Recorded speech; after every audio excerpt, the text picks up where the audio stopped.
Good morning students. जो previous class में हमने मैथमेटिकल मॉडलिंग का क्वेश्चन पढ़ा था, है ना, इसका एक नेक्स्ट पार्ट है। ये क्वेश्चन जो है ये RGPV में आया हुआ है दिसंबर 2005 में। तो मैं इसको एक्सप्लेन करती हूँ आपको अच्छे से। आप इसको अच्छे से अपनी कॉपी में नोट डाउन कर लीजिएगा, ठीक है।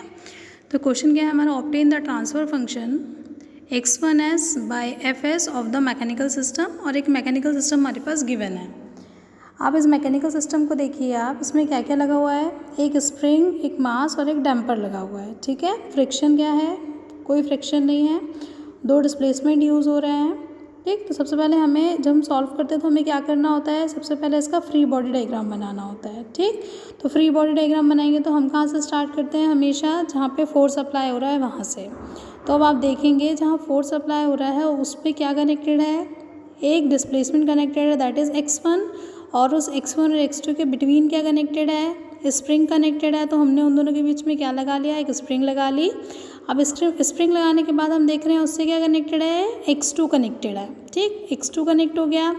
अब x2 को देखोगे तो x2 के साथ आपको क्या क्या दिख रहा है, एक मास दिख रहा है और एक डैम्पर दिख रहा है, ठीक है। इन दैट केस हमने क्या कर लिया, एक मास और एक डैम्पर उसमें कनेक्ट कर लिया, ये हो गया।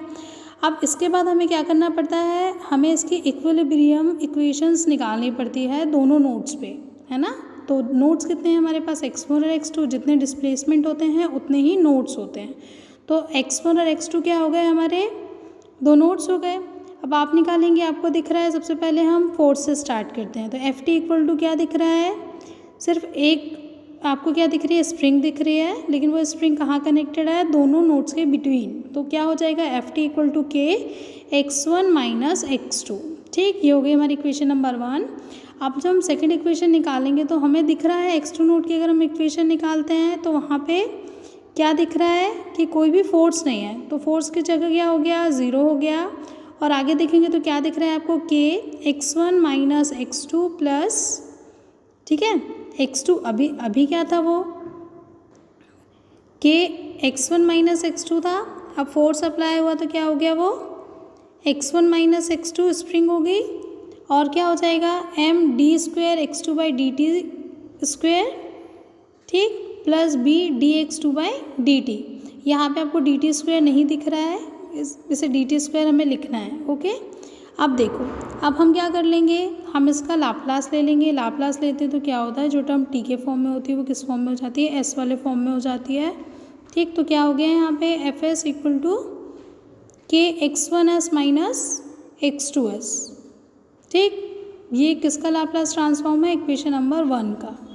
अब सेकेंड इक्वेशन का अगर हम लाप्लास निकालते हैं तो क्या होगा, 0 equal to K x1s minus x2s plus M S square x2s plus B S x2s, ठीक। अब x1s और x2s को आप क्या कर लो, सेपरेट कर लो, ठीक। x1s x2s सेपरेट हो गए।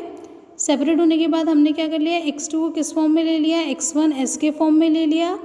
अब हम क्या करेंगे, जो हमारी F S equal to K x1s x2s वाली इक्वेशन है उसमें हमने क्या कर ली, x2s की वैल्यू पुट कर दी। वैल्यू पुट कर दी क्यों करी, क्योंकि हमें किस फॉर्म में चाहिए है, x1s बाई एफ एस वाले फॉर्म में चाहिए है। तो हमें क्या चाहिए, x1s का फॉर्म मिलना चाहिए। तो हमने क्या करा, x2s के फॉर्म में निकाल के वैल्यूज उसमें पुट कर दी। तो हमारे पास पूरी इक्वेशन किस फॉर्म में आ गई, x1s के फॉर्म में आ गई। x1s के फॉर्म में आई तो हमने निकाल लिया x1s बाई एफ एस, ठीक है। That is what, M S square plus B S plus K upon M S K S M S plus B, ठीक है। तो ये हो गया हमारा सॉल्यूशन। ये मैंने आपको नोट्स भी प्रोवाइड करे हैं, आप उसमें देखिए इसे एक बार अच्छे से सॉल्व कर लीजिएगा। और कोई भी डाउट आता है तो आप मुझे मैसेज करिएगा या मुझे कॉल करिएगा। Thank you students, thank you.